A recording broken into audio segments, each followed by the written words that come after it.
So BFDIE recently released, and people really don't like the new season.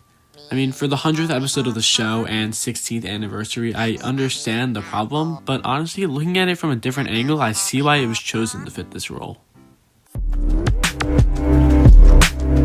So, Teapot 15 being the 15th anniversary made sense. Yes, I know BFDIE 17 was there too, but Teapot 15 was the main event in terms of looking back on the history of the show. However, these two anniversaries serve different purposes. Teapot 15 was a commemoration to nearly everything in the show, from the comics to the split to even niche characters never expected to see the light of day. BFDIE is different though. It's clearly the episode and probably the season takes heavy inspiration from the first season and to an extent pre-revival BFDIE. That's why it released at the time it did, to be a way to take the show back to its roots at a time where the two main seasons have strayed away from what the show was originally meant to be, lighthearted fun. It is of course a good thing that the show has evolved in different ways, but I think having an option to watch something more simple is also extremely important when there's so much suspense and story in BFDIE's final and especially Teapot's storyline. Looking at it like this makes it clear why it was chosen for this event, but there still is one major elephant in the room that needs to be addressed. So yeah, this episode was definitely overhyped. It started with a YouTube short showing the announcer descending from the heavens, then an over-the-top blog post, and then a 32-hour live stream of every episode in the series. And yeah, this was definitely overkill, but also maybe the OSC was looking at this the wrong way. Guys, this was all ironic. This was all classic BFDI humor. I mean, look at this image. Big bolded red text on a black background. When has any episode ever been promoted like this? Literally never. At the most, they have some community posts showing the next two episodes before a meetup, or just announce it a week before. But never has it been this over the top, which is why I think it was always meant to be bait.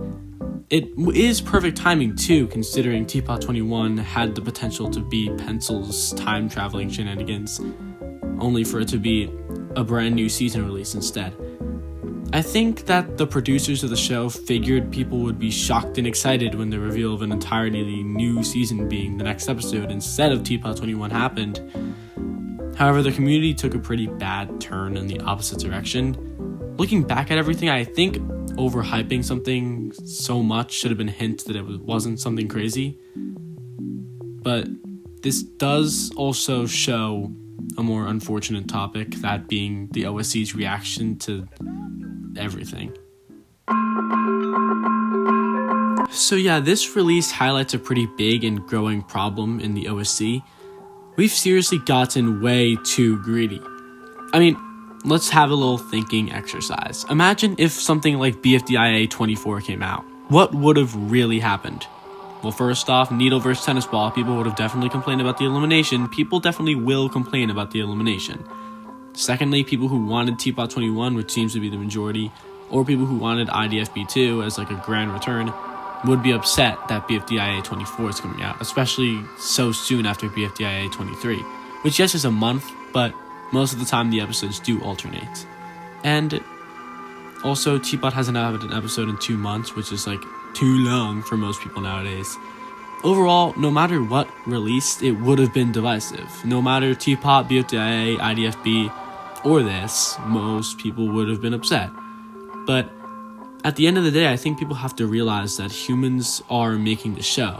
People are animating, voice acting, audio producing, whatever, storyboarding, etc. All this effort goes into an episode that people will always shit on because it isn't exactly what they want. Constructive criticism is obviously always okay, but there's literal petitions with hundreds of signatures and death threats being sent to the creators of the show trying to deliver consistent content, but that's not okay, I mean, it's been confirmed that this show's production won't hinder any other episode development, so the whole 3 seasons at once is pointless, and also it's weekly, so for the next 2.5 to 3 months, we'll have a really good flow of BFDI content, because Teapot 21 will probably come out, will come out in the next 3 weeks, and BFDIE 24 will probably come out around a month or maybe a month and a half after this. So, it does not, this doesn't need to be canceled. It doesn't need to be switched to a season 1.5. That would honestly be worse as well, side tangent. But like, imagine if this came out and it was a season 1.5. Let's not pretend we wouldn't complain that it isn't even a full season. So like, wow, the 100th episode is a season with a decimal point. That would have been maybe even worse than it being branded as season 6. I mean, think about all the other issues that has been in this show. There's been horrific wait times, about like over a year, declining quality during post-split, wasted potential during post-split, broken promises in the Teapot Dark Age, and also release dates for episodes like IDFP2. And yet, the biggest outcry that we've had as a community in a very long time is a fun back-to-basics season instead of a 40-minute jaw-dropping, lore-heavy edge fest of an episode, which we're literally getting in a month.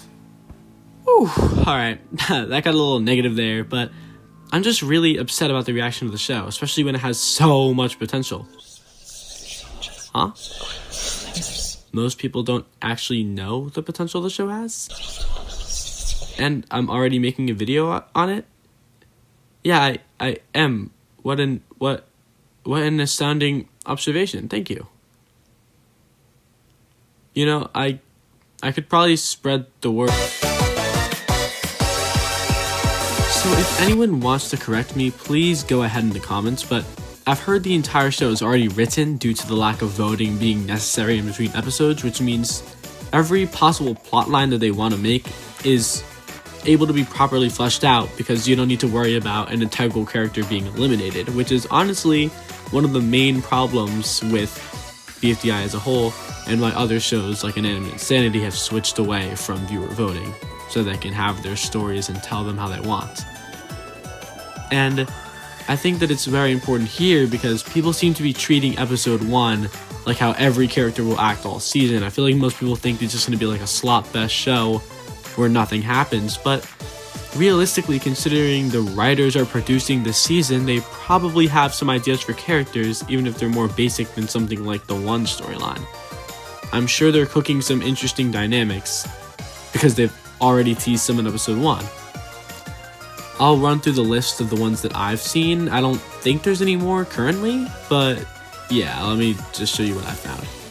Firstly, Rose is going to be integrated into Beach Ball and Sticker's friendship, which was already established and shown throughout the episode when Beach Ball helps Rose with the trampoline, and also in the end credit scene where they're all like watching the announcer try to fly off. Secondly, Fern and Toothpaste will probably continue their one-sided rivalry. I think Toothpaste is going to be the aggressor and Fern will, at least for now, try not to fight, but might switch into a more like evil, or not evil, but meaner character trying to like get back at Toothpaste because Toothpaste is being irrational. And Fern, he seems like a pretty nice guy. Yes, he. Oh wait, actually, fun fact, by looking at the color of the sky in the background of the voting cards, you can see the person's gender. That means that Beach Ball and Sticker are probably non-binary because they have a purple sky instead of pink or blue.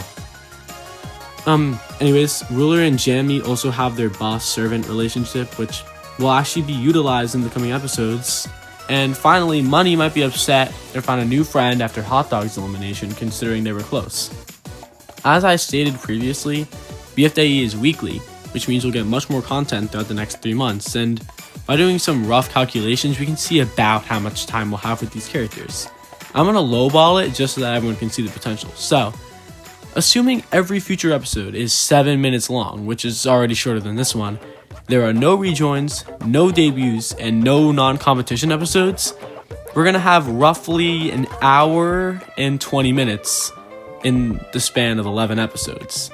At the bare minimum. I highly doubt it'll get any lower than that.